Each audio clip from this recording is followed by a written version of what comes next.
Business analysis is at the foundation of that. Our mission, of course, is to lead the global business analysis community and the professional standards so every person achieves more. Again, it's all about improving. It's about doing things better. As I like to say, it's actually about doing better tomorrow what we did well today. It's always, always, always about improvement. I'm having just a slight technical problem, so just bear with me for 2 seconds. I have too many windows open and I can't see that. No, we'll skip that. Anyways, let's go on. Agenda. We're going to talk about how to boost your capabilities. Boost your capabilities. What the heck does that mean? Is it even relevant? We'll go into some of the things that IAB provides, some of the tools, some of the resources that we provide so that you can do just that, boost your capabilities. I'll give you an example of how I've actually used some of those tools and techniques to increase mine. We will spend a lot of time on certifications. There are 7 certifications. I'll go through some of those, and then we'll finish it up with tips and tricks, right? What are the tips and tricks to passing your exam? What's the tips and tricks to really, well, boosting your capabilities, but doing better on the job and whatnot? Really rough agenda. We'll get through all of that, no problem.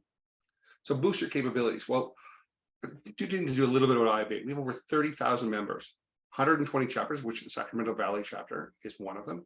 We have over 500 corporate partners and 1,300 volunteers, including the board here in the Sacramento Valley chapter. Fantastic. We do have those 7 certifications, as I said before. We'll get into that just a little bit later. But being part of IAB, there's so much that will give you that can help boost your capabilities. The interactive guides, right, such as the Babok guide, the Agile extension, the cybersecurity, whatnot. All of those, you have complete access to those, right? This one here blows my mind that we don't have more members that use it. We have an online digital library with over 11,000 titles of books, summaries, even audiobooks that you can use for whatever purpose. Some great resources for studying for your certifications, some great resources on how to do leadership, how to tackle tough situations at work, whatnot. Amazing library. So check that out. Then we have the next 3. I'm going to actually the 3 of them together, and we'll talk a little bit more in depth. And these 3 are probably one of my favorite resources. The Career Action Guide, Competency Model, and Self-Assessment Tool are kind of used in conjunction. And they typically what they allow you to do is treat your career like a project. Now, a project is defined as something that has a start and has an end, which your career probably will. You probably start, but at some point you're going to retire. How do you get better? How do you do that better? How do you improve, as I keep talking about? And part of that is going through that Career Action Guide. And so we'll spend some time in just a moment reviewing that. The discounts on events and certifications boggles my mind. Again, if you're going to get a certification, become an IAB member, because the savings is more than your annual membership. If you're going to our annual conference, Building Business Capability, which is going to be in Las Vegas, so very close to California, the savings you get from being an IAB member, again, is more than your IAB annual membership. It just makes absolute sense to join IAB if you're going to do either a certification or any of the events. And the one that I really like on this list is you have access to the global community. So you may be in Sacramento, but you could actually attend an event in Egypt or an event in Hawaii or wherever around the world, because all of our chapters have various events on various topics. So if Sacramento is doing a great job on Agile, you'll probably see a lot of people from other chapters that are going to come here. But similarly, if they're going to talk about, I don't know what the topic would be in Hawaii, but maybe that topic interests you. You can attend that as though you're an IAB member of the Hawaii chapter. You're encouraged to go and see all of the events around the world, because the world really is your oyster as a member. So those are the benefits, or some of the benefits. Of course, we have more, but I do want to talk about the guides. The Babok guide, the big orange book, and it's funny, I'm getting in the habit of calling the Babok guide, but as I travel around the world and talk to various chapters and various members, I've heard it called so many different things. The funniest one I've ever heard was the Babuk, which is in Eastern Europe, but it's the Babok Guide, the Babuk, the BA Bach, whatever it is. It's the big orange book. It's pretty much the Bible of business analysis, because it really does encompass the entire domain, right? Then we have, of course, the competency model, the cybersecurity analysis, the standard. The standard is an interesting guide. It is actually the core of the Babok Guide. It was the original business analysis standard was a copy and paste from the Babok Guide, but it's actually been updated with new things, and future versions of the Babok Guide will be built around the standard. The business analysis standard is available publicly, so it's not just for members, but it doesn't have all of the techniques. It doesn't have all of the information that the Babok Guide does. It's about 50 pages as opposed to the 380 or some odd. I can't remember exactly how many pages are in the Babok Guide, but that's what the standard is. And then, of course, we have our product ownership analysis, as well as our guide to business data analytics. So all of those guides are available to you, and all of them will help you boost your capabilities, because knowledge is power. If you can do a technique from the Babok Guide, and there are 50 techniques in that guide, if you can do one a little bit better, having read through it, having tried it, trial and error is a great teacher. It's a good thing. And it's interesting, one of the, here we go. Apparently my slides are progressing on their own. One of the things in the Babok Guide, as I said, those 50 techniques, I was in a conference in pre-COVID, of course, and they were talking about the fact that most business analysis professionals use 10 to 12 of the techniques.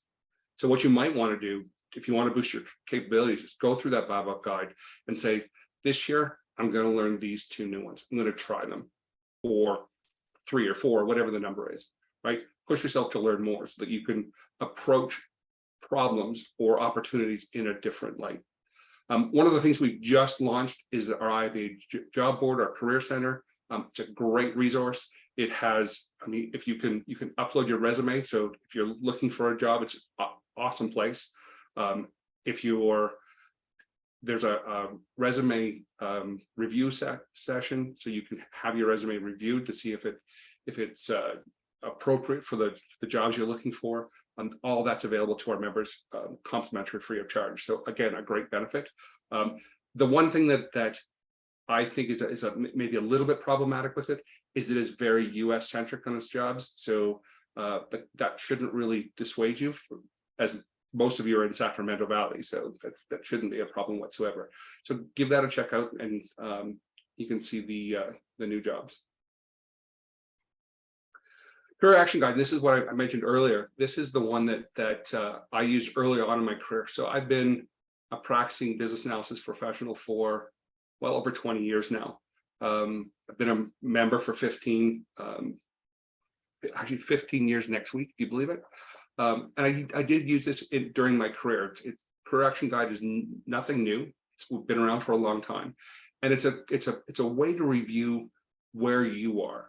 So the first thing you need to do is obviously understand the competency model, right? One of those guides that we talked about. Then evaluate, and it's got a step-by-step. It asks you a few questions. You respond and be as honest as you possibly can when you respond, because lying is not going to help. Do this to be an honest evaluation of your areas of expertise. And then what it does is says, okay, so you're not very, so in my case, when I took it, I found out I was not very good in vendor negotiations and vendor management. Okay, that's because the organization I was working for had a whole department that did all of the vendor management. So of course I didn't even dabble in that. When I went through this and discovered that I didn't, I ended up creating a plan where I'm going to go, okay, well, I'm not very good at it. I know my organization does it. What I'm going to do is I'm going to talk to the vendor management team. I'm going to, involve myself with their group and maybe learn a little bit more about vendor management. How can I manage vendors better than obviously I'm currently doing, which wasn't. So after that evaluation, I made a plan, and that plan is great. But if you only do the plan, if you only get to that third step, kind of useless because you got to act on it, right? You have to go to the vendor management team and say, hey, I want to learn about how you guys approach these things. What's your perspective? What's your game plan? How do you deal with this? So on and so forth. So I did all that, and then I reviewed it. And reviewing just went through that whole cycle over again. Obviously, I didn't really need to go in depth into understand the competency model again because I already understood it, but I reevaluated. Okay, my gaps were not as big. They were, maybe I was going to spend some more time in another area going forward. But using the career action guide really will show the gaps in your career where maybe you need some help. Maybe you need to shore up some of those capabilities that you have, and then you can create a plan to overcome those gaps and fill them. It's an amazing tool. I don't know that a lot of our members use it, but it helped me enormously in my career. So I certainly would suggest you do the same. All right, then we have Knowledge Hub. I mean, Knowledge Hub is an online tool. It's got our BABOK guide as well as the Agile extension. The core concept model, of course, is part of that, and it allows you to, ask questions. You can ask the questions about, okay, so how do I deal with a difficult stakeholder or whatever? You can download templates from Knowledge Hub, right? So if you need a new template on a user story, okay, that's maybe not the best example, but whatever the tool you need, like maybe you need a template for a SWOT analysis. All of that's there. So check out the Knowledge Hub. It's a great resource for you to really expand your knowledge of business analysis. And then, of course, as a member, you're an insider. And I already alluded to this earlier. You're a member and you belong to the global community. It's not unheard of to be in 3 or 4 chapters in a day. One time I was in Brussels, and I know Nufaro is here, and she's probably laughing. Being at Brussels at, well, I guess it would be 3:30 in the morning in Pacific time. Brussels at chapter in the morning, and then the UK in the mid morning, maybe in Egypt in the night, and then maybe in Hawaii. You can belong to all of these chapters as an IIBA member. You have a home chapter, but you can attend any other chapter meeting as though you were a member of that particular chapter.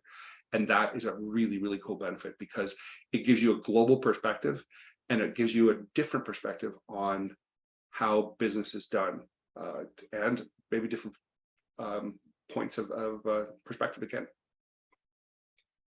All right, let's talk about certifications, the fun part.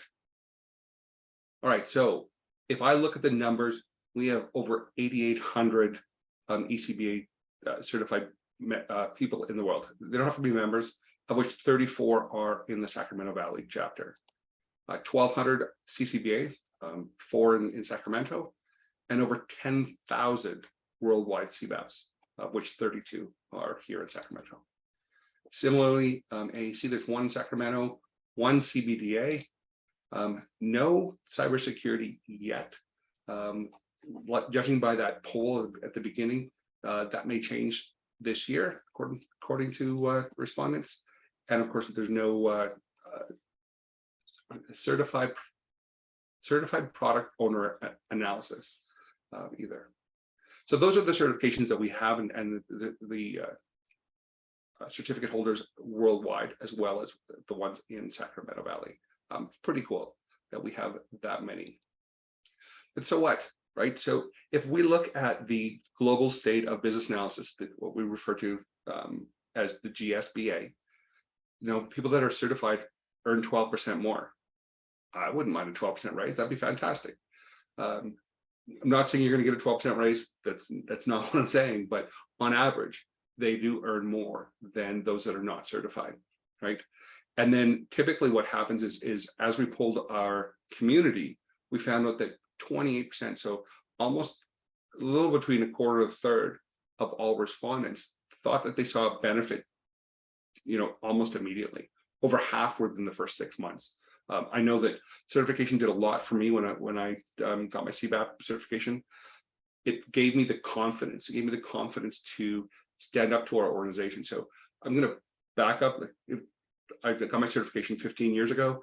I'm going to back up to way back then when our organization didn't really understand what business analysis does, what business analysis was.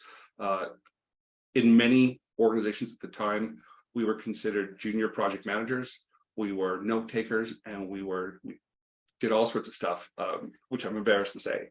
But getting the certification, I had actually had a body of knowledge behind me. I had an organization behind me, I had a global perspective. And I could say, that's not what we should be doing. We should be doing this. And suddenly I was taken much more seriously in what I was trying to accomplish.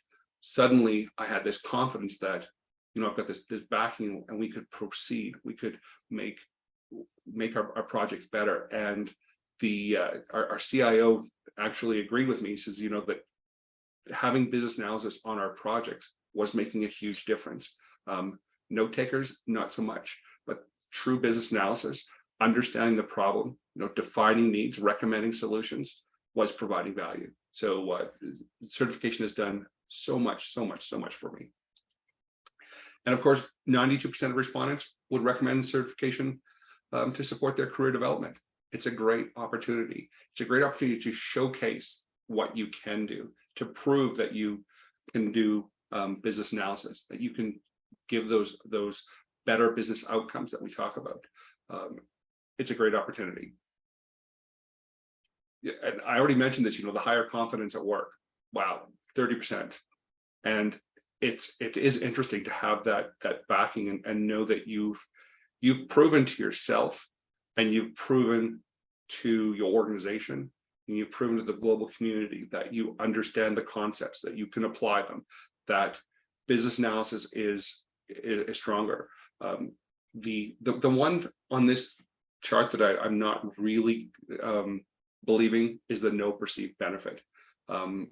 I think someone was being extremely harsh in that answer, because I can't see anything but the higher confidence at work, the salary increase, greater fulfillment, the fact that I was doing more business analysis and less note taking was a huge benefit for me. So I'm not convinced that that's a valid number, but it's still there. It's statistically valid, I guess, but I don't agree with it. Go through a little bit. I'm not going to spend a lot of time on the exam fees. I did want to kind of go show that the difference between the member exam fee and the non-member exam fee, that's more than the difference in the price of your membership. So again, it makes so much sense for you to join IIBA if you're going to go down the certification road. To me, it's just foolish not to, unless you have too much money. And if you have too much money, I'll send you my address. You can write me the check. It'd be fantastic. I'd love it. No, I'm just kidding. But yeah, you really should join.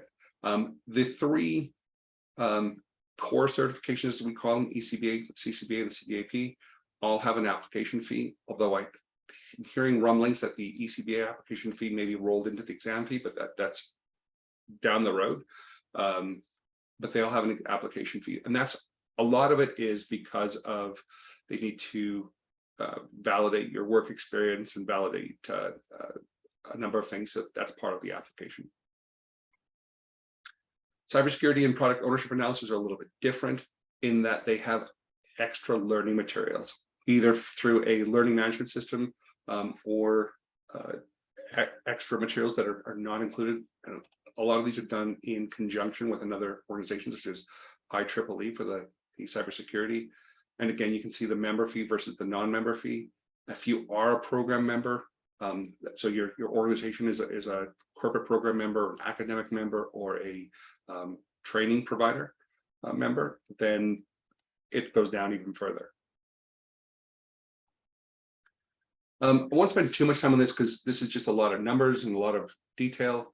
The work experience, whether it's the CCBA, which is the 3750, which is exactly half of the 7,500 you need for the CBAP, or you have to prove your expertise in each of the knowledge areas, to have professional development, which your study group certainly does. What's the word? Apply, I guess, to that. The references are really easy. Are you a trustworthy person? And is this person going to recommend you for the certification? In CCBA and CBAP, you require 2. There is a code of ethical conduct because we require all of our certified members to be ethical, which shouldn't be an issue. And then the 2 senior core certifications require recertification every 3 years. All 3 of them are online.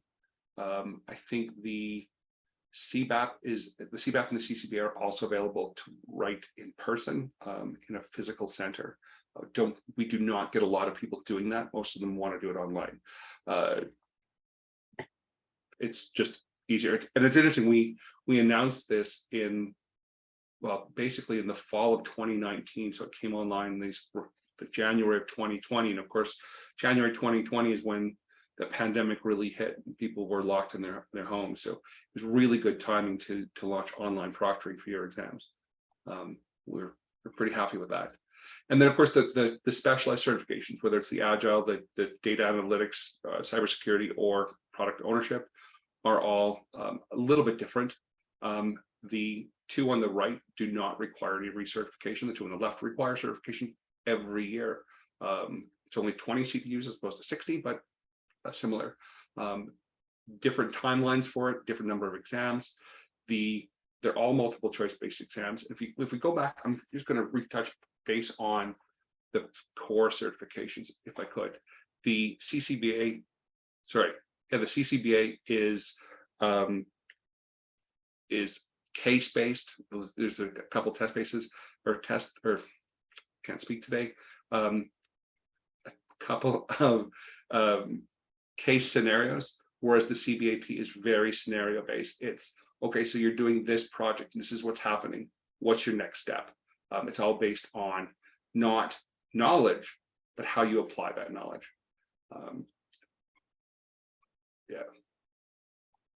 All right, that's it for certifications in the nutshell. I won't go into too much.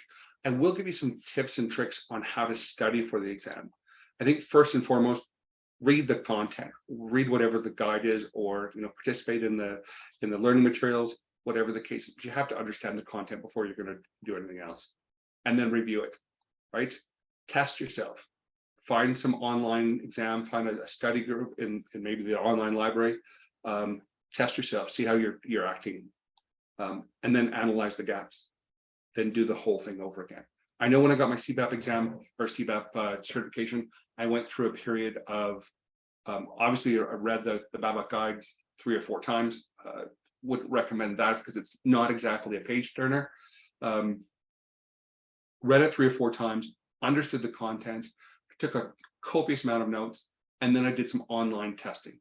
And I went through each knowledge area, and I'd go through the test for the first knowledge area. And until I got 90% on that, I would do it again. I'd find out why I got the ones I got wrong, where I made mistakes, and then I would do that over and over again until I got 90%. Then go to the second one, then the third, fourth, fifth, and sixth. After that, I took a practice exam with all 150 questions. Did that until I got 90%. When I got 90% on that, I did all knowledge areas again, one after the other, and then I did the. So by the time I'd done that, I'd analyzed the gaps multiple times. I really knew the content, and I really understood what I was looking for. That study cycle worked very, very, very well for me. Right? And again, go through the appropriate guide, go through it again and make notes. Make notes and use mnemonics if you can, right? What's the next step from here to here? What's the precursor that leads to this? You need to know that. So go through that. Take the practice exam, analyze your weaknesses, and repeat as necessary. I found all of that helped me to gain my certification. Now, the proctoring is a little bit different. So I had the fortune or the unfortunate, depending on how you look at it, to write my CBAP exam in person. It was before computer-based testing. So we were in a big room, and with the number 2 pencil, I had to go through all of the exams, and it took 8 weeks before I found out that I passed. 8 of the longest weeks of my life. Every time the phone rang, every time the doorbell rang, whatever the case was, I would jump, wanting to know whether I passed or not. Anyways, after 8 short weeks, I finally got the answer that I had passed. So, but That's not the case anymore. With computer-based testing, even if you go to a test center, you'll still use a computer. So it'll tell you right after you submit the final thing, whether you passed or not. If you don't pass, it'll actually tell you where you maybe need some help, where you were a little bit weaker. So maybe it was in strategic analysis, maybe it was in requirements monitoring and planning, whatever the case is, it'll tell you that. But I'll give you some technical requirements for remote proctoring, right? So if you're going to use, all of the exams are available through remote proctoring, make sure you use your personal computer. Don't use a company computer. And that's because of software that's installed and whatnot. You might need administrative privileges that you may or may not have. It's just a headache. Use a personal computer if you possibly can. It does need to be a computer. So you can't do it on your iPad. You can't do it on your tablet. It's got to be a computer. Operating system version has to be specific. It's got to be, I think it's Windows 8 or above. Whatever the case is, make sure you have a fairly new operating system. Of course, Windows 8 isn't that new, so that shouldn't be an issue. You do have to have bandwidth because you have to have a camera. You have to have a camera and a microphone because they're going to watch you take the exam. The beginning of the exam, they're going to actually ask you to show your camera around the room. Make sure there's no notes on the wall. Make sure they'll look underneath your desk. They'll do all sorts of things. In order that you do need a decent enough bandwidth so that they can see. I know one of my staff members, she did some testing when we first went to Proctor, and she had a bit of a cold, so they actually made her show the Kleenex that she was using. She had to turn it around and showcase this Kleenex. So they're pretty specific there. The one thing that's keeping me from doing my CBDA, the business data analytics, is the fact that my office is a mess, and I haven't found the time to spend the time to clean it up enough to do that. And again, the microphone and camera, which I already talked about. Room setup, it's got to be quiet, it's got to be well lit, and that last one is where I lose it because my office is not uncluttered. I'm thinking actually about renting a hotel room and taking it from the hotel room, which case there'd be no issues whatsoever. Haven't got there yet. And I did that all right. Who has some questions? And it doesn't have to even be questions about certification. It could be questions about business analysis. It could be questions about anything you like. Hi, Jared. Thank you so much, sir. That was a wonderful presentation. Again, and I want to kind of just work, kind of just get a clear picture understanding of which core certification would you suggest, like that has like a good value, a good value, like CPO, the CPOA, or more importantly, you know, like how can you incorporate the core growth of where business analysis as a field is going? That is a loaded question, and it's a wonderful question. So we break our certifications into two, right? There's the core certifications and the specialized certifications. This, not to say that the specialized certifications, I mean, they are specialized, but they do have backing in the core. So the BABOK guide is something that you're, well, I wouldn't say it should be in your nightstand, but it should be close at hand at all times. The mantra of a business analysis professional is it depends, right? Everything depends on context, it depends on your organization, it depends on your skills, your resources, and the niche that you're gonna try to fill. So if you're heavily into data and your organization is heavily into data, the business data analytics is probably the certification for you. Again, that's all going to be mired in the knowledge from the BABOK guide as well as the CBDA guide. So they're both in conjunction.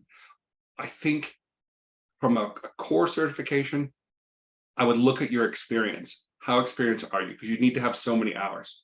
The ECBA is a great entry-level certificate. It basically says, I understand the concepts, I understand the terminology, and I can apply them in my regular day job. The CCBA, of course, is a little bit more advanced. It says I'm not an expert, but I know enough to apply the information there. And the CBAP means it's the gold standard, as we call it. It means I've proven myself in my career, I've proven myself in my organization, and I can apply those and I can lead business analysis efforts.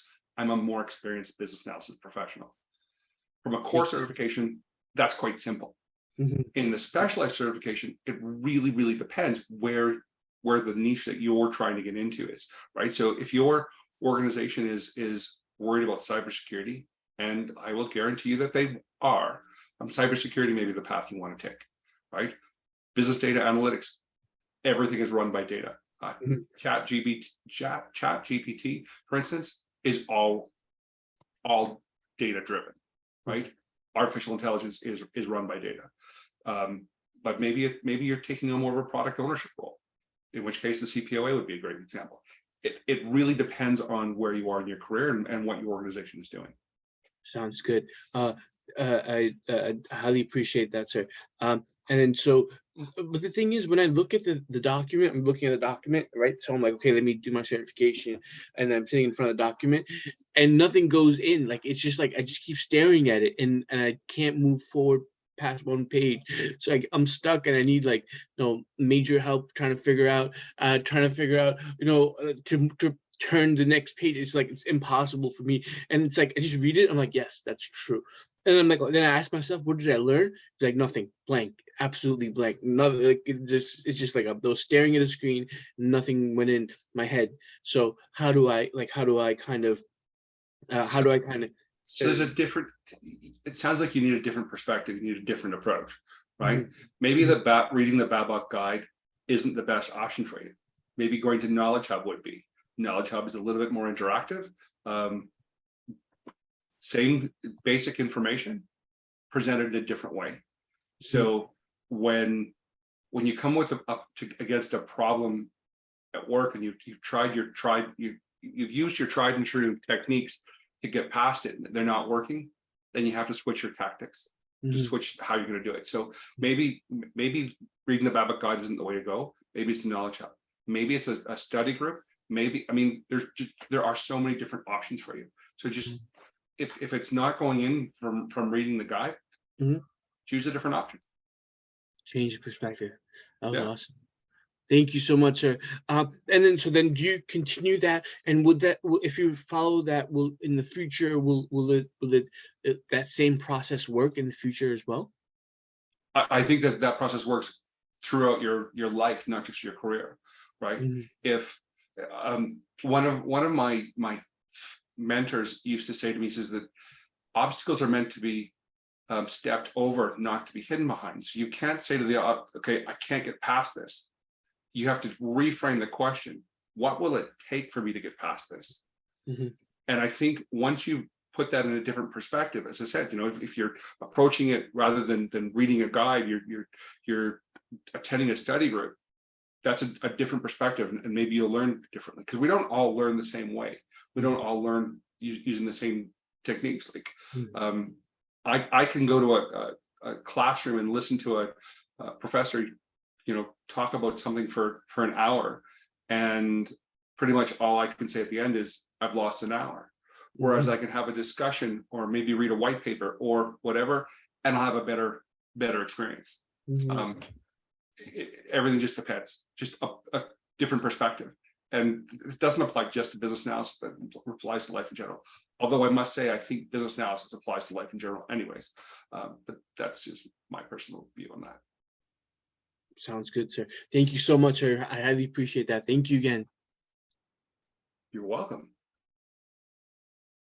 Someone's got to have another question. Hey, Jared, this is Pandu. I have a question. So are there any other specialized certifications that IIB is planning other than the ones that are currently available, like agile analysis, data, cybersecurity, or product ownership? I heard something about artificial intelligence at one point in time, but I wasn't sure if it is hoax or real news. So at the moment, we don't have any new certifications planned in the pipeline. That being said, we are working with partner organizations. If you joined early in the call, I did mention that we just announced a partnership with the HRPA, so HR Human Resource Professional Association, where we're partnering with them and using our certifications and the Babok Guide to allow human resource professionals to do business better, right? To take a different step. So we may not be doing a new certification, but we are partnering with other organizations where we're basically sharing our certifications with those organizations. That's about as close as I can come at the moment. Okay. Thanks, Jared. No problem. Jared, it's Bob. Maybe for the group, took me a while to kind of understand this. I think I got it, but maybe you can explain the difference between PD hours and CDUs. All right. So professional development hours are used for certification, and continuous development units, or CDUs, are used for recertification. So PD hours, professional development hours, are only used for as you're preparing to prove that you've got the formal training, I guess, for the certification. The difference is something that even some of our staff members have a hard time grasping. What's the difference between a PD hour and a CDU? It gets even muckier, Bob, when you look at a PD hour for the ECBA certification is a lot different than a PD hour for CCBA or CBAP. The PD hour for ECBA, like for an ECBA candidate, if you will, tonight's session, chapter meeting, actually counts towards 1.5 PD hours. However, it does not apply for the CCBA or the CBAP because it's a level 2 to level 3 exam. You need more formal training than you do for the ECBA. And I probably just confused the heck out of everybody, and I apologize if I did. But as I said, PD hours are only, they're like pre-development, professional development, before the certification, and CDUs are what you do to maintain that certification. Did that help, Bob? Yes, definitely. And for the people on the call, just so you know, the study group that we run is not like a lecture, it's interactive. And there's some pre-work that you can do. There's part of the sessions where you're actually engaged in presenting some of the material. So I think, that's why that qualifies as PD hours. You're not just kind of a passive participant. Yeah, and matter of fact, you can't be a passive participant.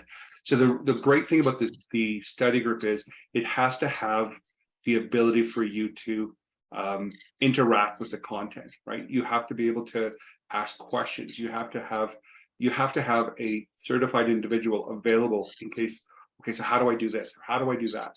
Or I don't agree with this, or I don't understand this.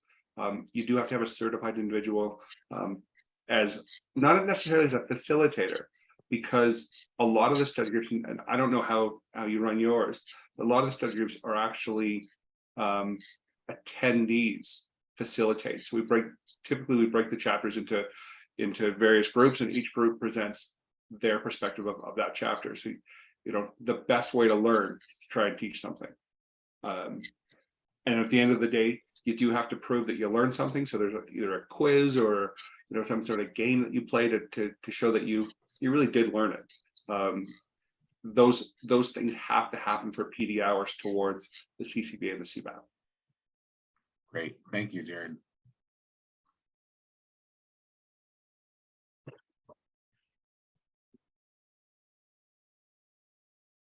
Jared, you mentioned the career action guide. The CAG. Where is that located? I can send you the link. It's if you go into member resources, so you have to log into IB to see it. If you go into member resources, I think they actually just changed it, but I can send you the link, no problem. Okay, Thank you. Yeah. And then Bob, how many hours did you say was the study guide?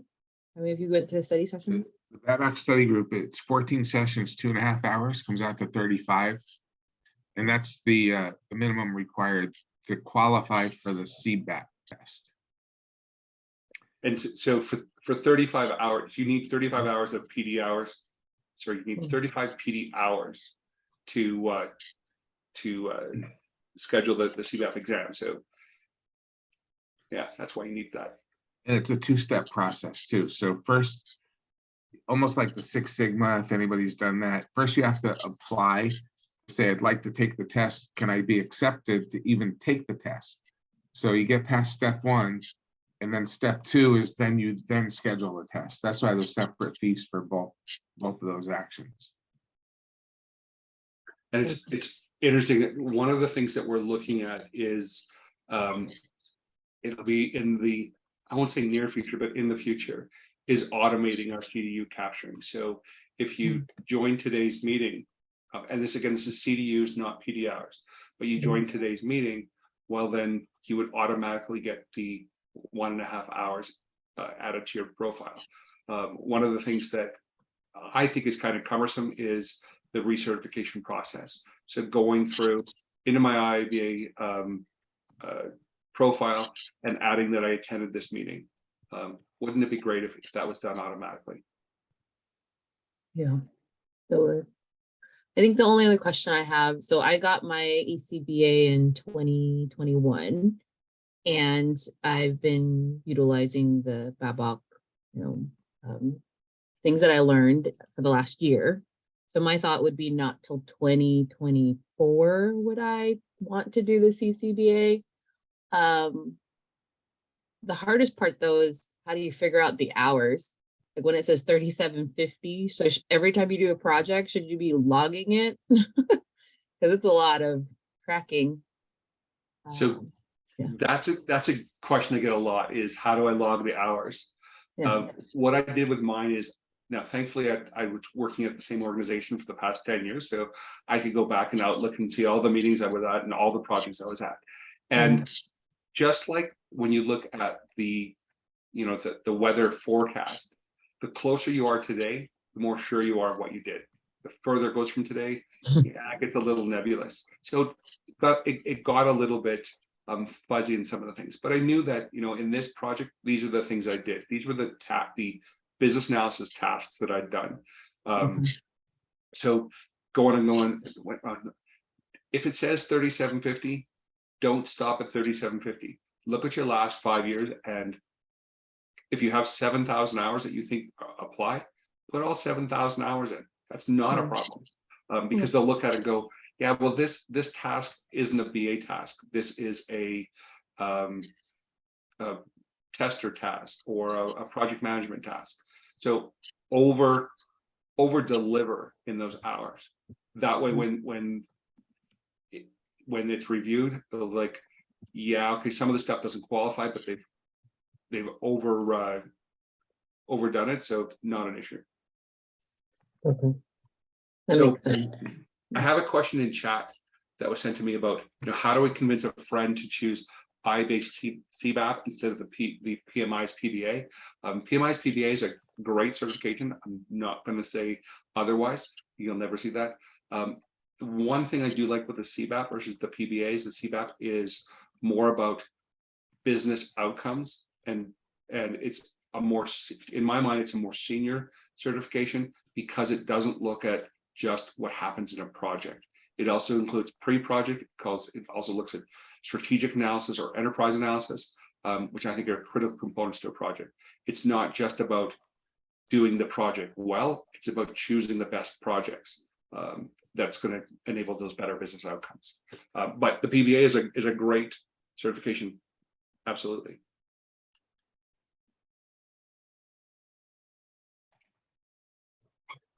Another thing I wanted to mention too, along the lines of what you were asking Michelle about tracking your hours.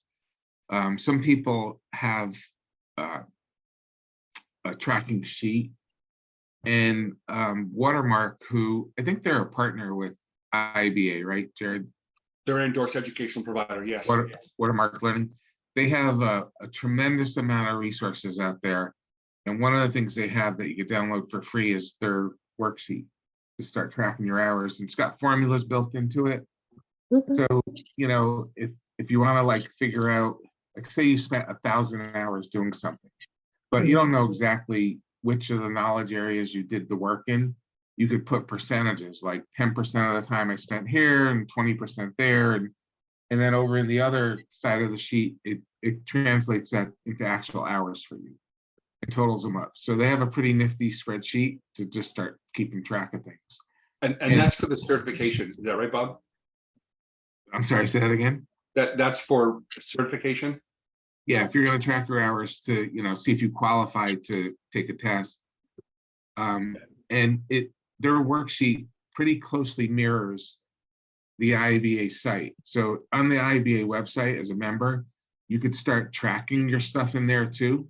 But you lose some of the totaling and things like that. So, you know, what I kind of did, because I applied and got accepted to take the CBAP, I intend to take it, you know, in the next few months, but I got approved. I used that spreadsheet and then I kind of held it off to the side and entered the information into the IABA site. It worked pretty well. That's awesome. Yeah, that's good. I know one of the things that I've gotten in the habit since we moved to the new site was when I attend a meeting such as tonight, I will go into my profile and add it to my recertification log right away, because there's nothing worse than going, what did I do the last 3 years? Yeah, I can't remember what I had for breakfast. How am I supposed to remember what I did 3 years ago? Yeah, good point. That's true. Yeah, I used to use my Outlook, but now my company erases all of our Outlook after 2 months. So I have no Outlook information. Yeah, probably putting it in each time will be a good idea. Where's the correction guide?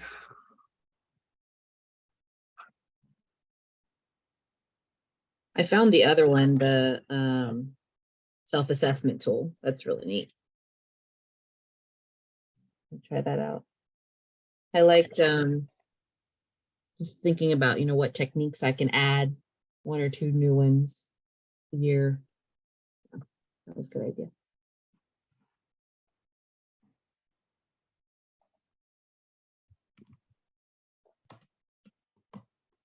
All right, any other questions? Well, if you do have other questions, I'll put my email in the chat. Just send me an email and I'll be happy to chat with you. Although I will preface that with being responsible for 30,000 members and 120 chapters. It's not uncommon for me to get 400 emails on a Monday. So Oh, wow. I don't get through all my emails all the time. Matter of fact, I think I'm so far behind. I think it's still 2022. Well, Jared, thank you very much for all the great information you provided to everyone. And we really appreciate your time. We know that you're a busy guy, and we're gonna send you a gift card. I know you're probably gonna say, don't send me one, but we'll send you an Amazon gift card for your time as a small token of our appreciation. So thank you again. Bob, why don't you raffle it off to the attendees? I would happily do this without the gift card. So please. All right, we can work that out, Steve. Maybe we could do two raffle winners when you do spin the wheel. Sure. And then, you know, I know we only have one from Experis, but we'll just do the other one out of the IBA funds for the same amount. All right. Okay. So at this, oh, go ahead, Steve. Oh, you're good. I was just gonna stop the recording and then kick off the quiz. Yes, let's do that. Okay.